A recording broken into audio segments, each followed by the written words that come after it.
अस्सलाम वालेकुम नाज़रीन, हम नमाज नहीं पढ़ेंगे तो अल्लाह माफ कर सकता है। हम रोजा नहीं रखेंगे, अल्लाह माफ कर सकता है।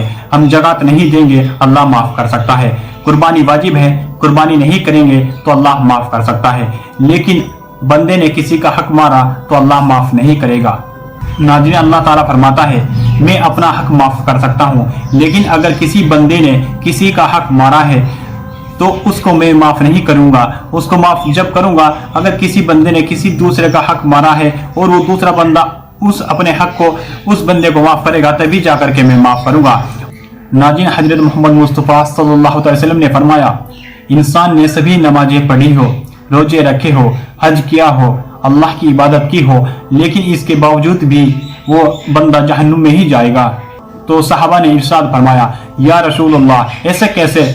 रसूलुल्लाह सल्लल्लाहु अलैहि वसल्लम ने फरमाया, जिस शख्स ने किसी का हक खाया हो तो जहन्नुम में ही जाएगा।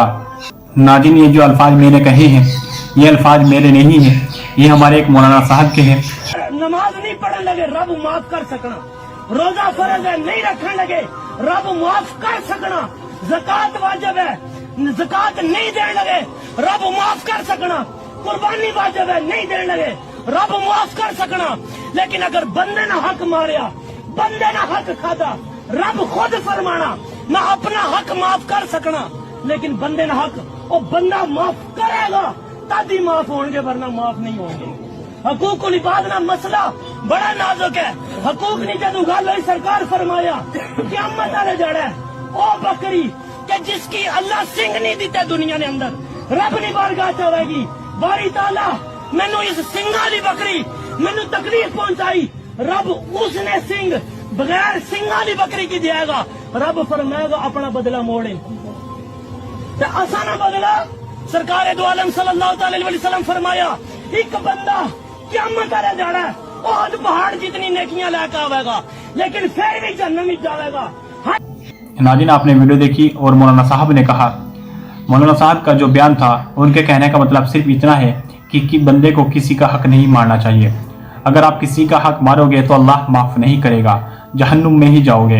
हाँ, अगर आपने किसी का हक मारा है तो माफ़ करवा लीजिए अपने जीते जी। अगर आपके अंदर देने की गुंजाइश नहीं है उसका हक वापस करना तो आप माफ़ करवा लीजिए अपने जीते जी।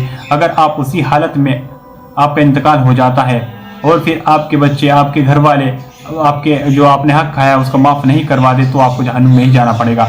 इसलिए मेरा कहने का मतलब भी सिर्फ इतना है कि अपने जीते जी अपने हक को माफ़ करवा लीजिए या फिर उसको अदा कर दीजिए। बाकी नाज़रीन, ये थी आज की हमारी वीडियो। आप इस वीडियो के मुतालिक जब भी राय रखते हैं तो कमेंट बॉक्स में जरूर बताएं। मिलते हैं किसी नेक्स्ट वीडियो के साथ, तब तक के लिए अस्सलाम वालेकुम रहमतुल्लाहि।